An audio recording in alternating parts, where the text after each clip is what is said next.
If you are a trend trader and prefer the swing trading, I'm sure that you face the same problems I was facing when I started trading. The main struggle as traders is to exactly pinpoint the market entry in order to catch the next big move. But what if you developed a simple swing trading setup that would generate high probability entry signals? Hey traders, this is Marius, and if you stick with me for a few minutes, I will share with you a simple and an easy swing trading strategy that will improve your trading results. The core of this system relies on divergences between the price and the stochastic indicator in the direction of the prevailing trend on the market, indicated by the 200 EMA. Let's dive right into this strategy and see how it works. Here's the first rule of this strategy. We need to spot divergences between the price action and the stochastic indicator.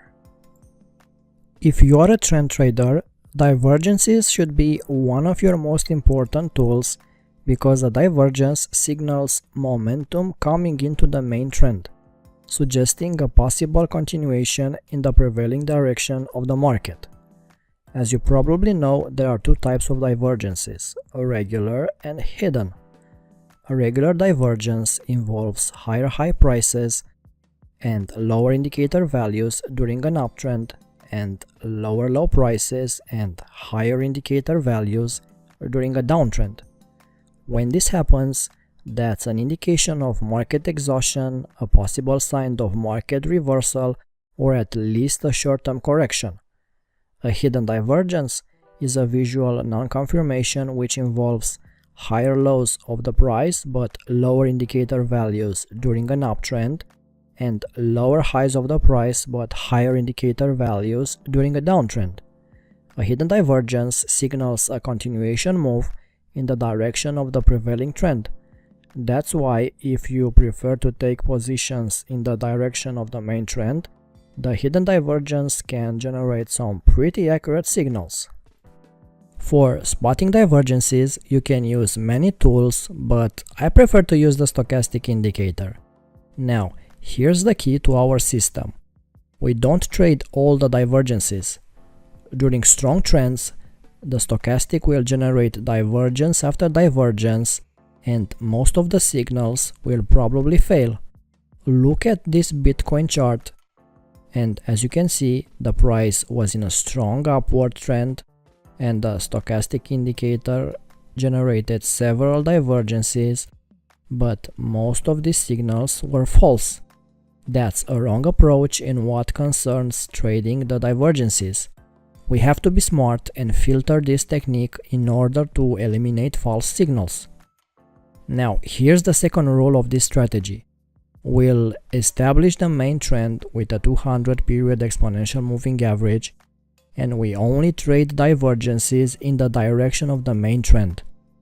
Also, I only trade on the hourly, on the 4 hours, and on the daily time frames in order to reduce the market noise and filter the bad signals generated on shorter time frames. Here's how we take signals with this swing trading setup. When the price trades above the 200 EMA, we consider taking only long entries. When the price trades below the 200 EMA, we consider taking only short entries.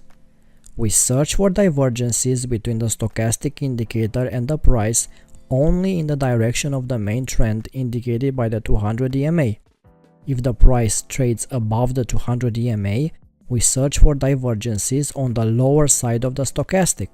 And if the price trades below the 200 EMA, we search for divergences on the upper side of the stochastic. Very important, we are not interested in trading divergences that signal reversals, possible pullbacks, or counter-trend positions. Here's the pound dollar on the 4 hours time frame.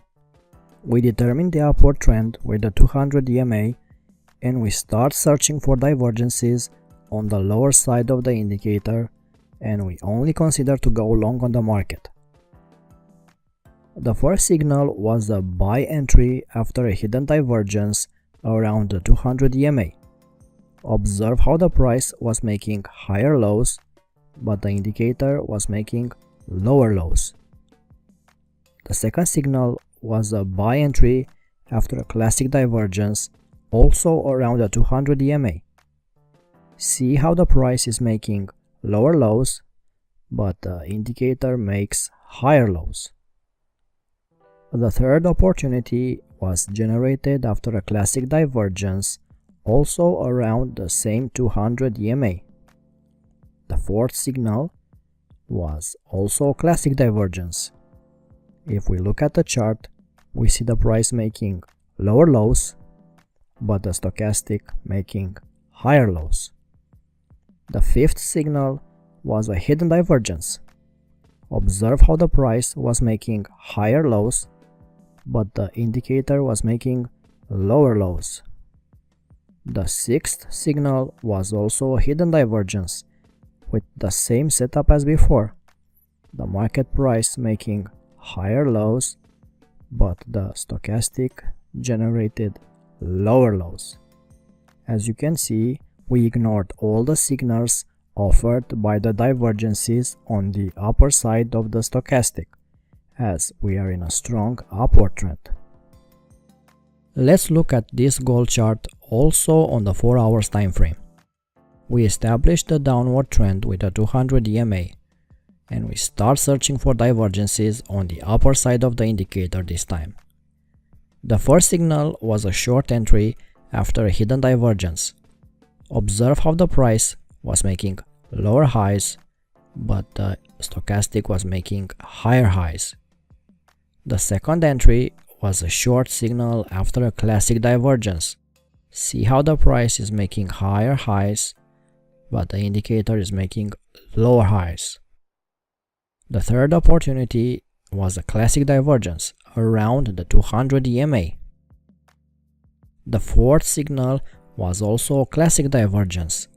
If we look at the chart, we can see the price making higher highs, but the indicator making lower highs. The fifth signal was a hidden divergence. Observe how the price was making lower highs, but the indicator was making higher highs. The sixth signal was a classic divergence. The price was making higher highs, but the stochastic was making lower highs. As you can see, we ignored all the signals offered by the divergences on the lower side of the stochastic, as we are in a strong downward trend.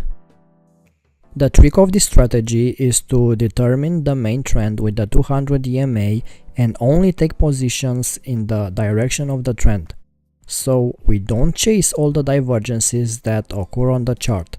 We only trade the ones with a higher probability, meaning the ones in the direction of the main trend. If you are a trend following trader, you should train your eyes to spot the divergences on different charts.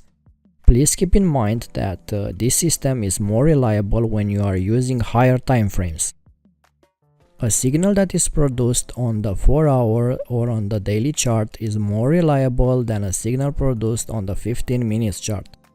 A divergence is more reliable on higher time frames because the market does not move as fast and is easier to define trends. By using higher time frames, you'll see the patterns developing and you'll have time to make the correct decisions. Test this strategy on your charts, and I look forward to hearing from you in the comment section about your results.